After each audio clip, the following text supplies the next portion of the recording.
ఎవరు? అక్క నేను బ్లెస్సీని. అమ్మా వస్తున్నాను రా.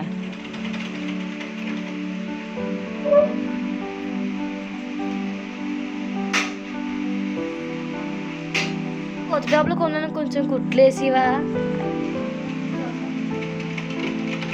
చేతుల దగ్గర కొంచెం కుట్లేసివా? కవర్లో పెట్సలా ఇచ్చేయమ్మా. సరేరా. అక్క మీ హైలే బ్యాచ్ కదా, మీ దేవుడు మిమ్మల్ని పోషించడా ఇలా మిషన్ కుట్టుకుంటున్నారు? దేవుడు నన్ను పోషించకుండా నేను ఎలా మిషన్ కుట్టుకుంటున్నాను అనుకుంటున్నావేటమ్మా? దేవుడు పోషించబట్టికి అమ్మకు చెప్పలేనురా బాబు, పద. వారిని క్షమించు ప్రభు. ఎంత చెప్పినా అర్థం కాదులే, బూడిదలో పోసిన పన్నీరే. ఎంతైనా హైలే బ్యాచ్ కదా, పల్సిరి మనకి. ప్రభువా, పిల్లలు తెలియక మాట్లాడుతున్నారు, మీరు ఎంత గొప్పవారో వాళ్ళకి తెలియచేయండి.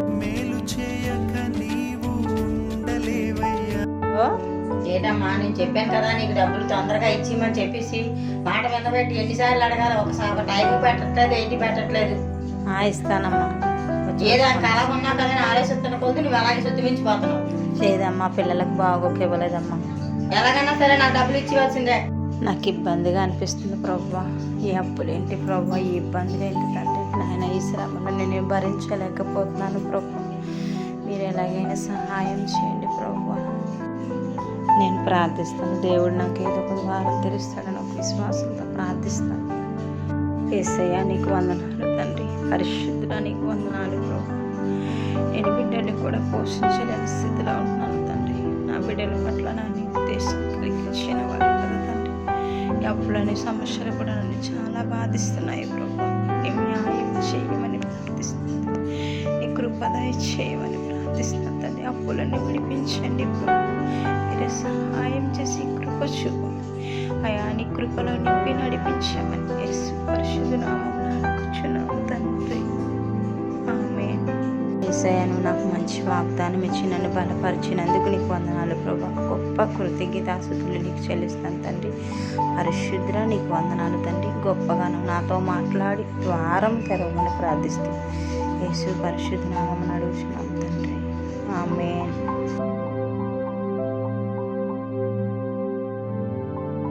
ఆపత్కాలమందు యెహోవా నాకు ఉత్తరమిచ్చునుగాక, ఆమేన్.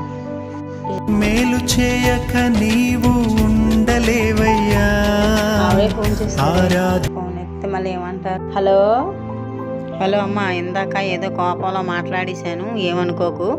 అదే ముగ్గురు పిల్లలు చూసుకొని నువ్వు భర్త లేనిదాను కదా ఏదో బాధపడుతున్నావు, కాబట్టి ఏం చేస్తా అంటే నువ్వు డబ్బులు చూసుకొని నాకు వడ్డీ లేకుండా డబ్బులు ఎప్పుడు ఇస్తావు అప్పుడు. సరేనమ్మా, చాలా సంతోషం.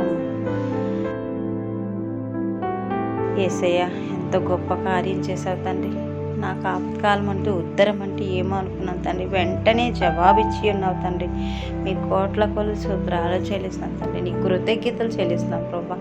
గొప్ప కార్యం చేసినందుకు మీకు వందనాలు యేసయ్య. ఓ నా ప్రియ సహోదరి సహోదరుడా, సమస్యలతో బాధపడుతున్నావేమో కానీ నా దేవుడు నిన్ను విడిపించడానికి సిద్ధంగా ఉన్నారు. దానిని పొందుకోవడానికి నువ్వు సిద్ధంగా ఉన్నావా? అయితే విశ్వాసముతో కన్నీటితో మోకరించి నువ్వు దేవుని ప్రార్థించు. కీర్తనలు 20వ అధ్యాయం 1వ వచనంలో ఉన్నట్లు ఆపత్కాలమందు ఆయన నీకు ఉత్తరం ఇవ్వబోతున్నారు. నమ్ము, విశ్వాసముంచు, ఆయన చేసే కార్యాలను